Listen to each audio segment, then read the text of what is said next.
Welcome to USF Political Talk. I'm Emma Tritton. Trump's revised travel order will temporarily halt entry to the U.S. for people from 6 different Muslim-majority countries who are seeking new visas. The revised travel order allows those with current visas to travel freely. After backing out of a high-profile case involving a Virginia public school, the Supreme Court is leaving the transgender bathroom issue for the lower courts to determine. A white supremacist group, Identity Europa, has been placing posters around South Dakota college campuses in an attempt to attract new members across the state. South Dakota lawmakers approved a bill Monday which will allow people to carry concealed handguns without a permit. And now, Jill Langland sits down with Adam Jorgenson from the Center of Equality in Sioux Falls. Hi, and welcome back. I'm Jill Langland for Political Talk, and I'm joined here today with Adam Jorgenson. Thank you for being here. Yeah, thanks for having me. Yeah, no problem. And I have a few questions for you today. Can you explain the bathroom bill at all for us today? Yeah, so the bill SB115 is similar to last year's bill, HB1008, which was vetoed by the governor eventually, thankfully, from the work of people organizing on the ground in grassroots efforts to get it vetoed, which was really nice to see that he stood with us. But this bill, like 1008, was attacking the privacy of trans students that are using locker room facilities, restrooms, and public places. Mainly schools, though, was their focus. And I feel like last year they really targeted like the safety of others, but this year they were more so focusing at chipping away at the privacy of the trans students. And then explain, because we are a Christian university here at the University of Sioux Falls, explain how being transgendered is not a choice. Yeah, I mean, I feel like anybody that's transgender, and I can't speak exactly for them, but I don't think anybody would choose this to go through. You know, a kid in high school, middle school, elementary school wouldn't choose to be, you know, outcasted by his or her peers. You know, this wouldn't be something that they'd want to do. You know, they're born this way. Some people figure it out later in life. Some people, you know, come to terms with it or come out when they're younger, which is great too. But yeah, it's same with being LGB. You know, people don't choose that. You're born that way. You know, like I came out as gay when I was 7 years old, and it's not something. I wasn't just randomly like, oh, mom, I'm gay for fun. Like it just, you are. Yep. That's who you are. Yeah. Thank you.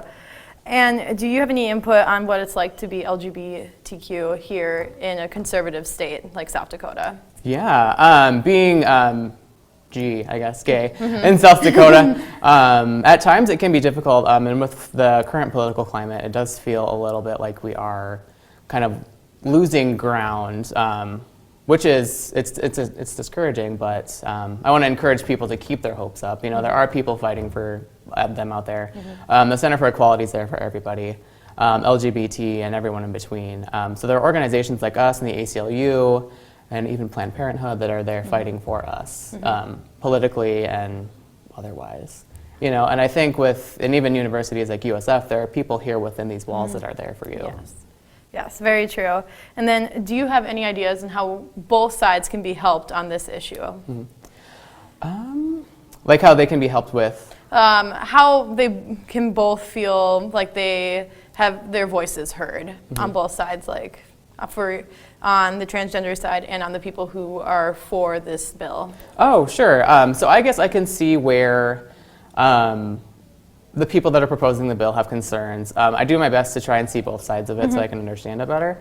But again, there's been no documented issues of trans students, you know, attacking someone who is cisgender in the restroom. If anything, it's the opposite. You know, nationally, there are more statistics for transgender individuals being assaulted or murdered in restrooms than the otherwise.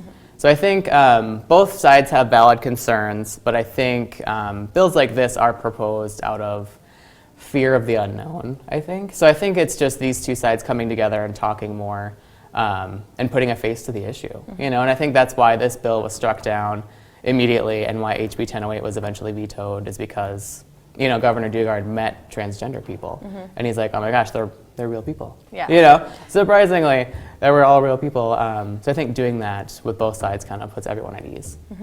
And then do you have anything to say for maybe students on campus who feel like their voices aren't being heard to maybe come reach out to the Center of Equality? Do you have like a phone number or an email or anything for those students at all?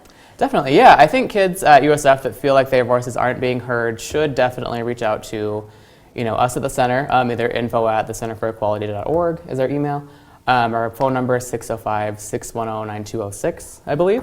Or you can look at our website, thecenterforequality.org.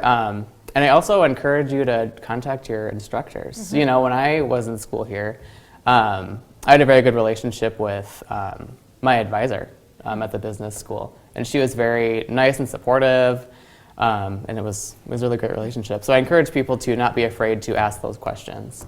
Talk to your instructors, talk to your peers, have a conversation. Thank you very much for joining us today. Thank you. Yeah,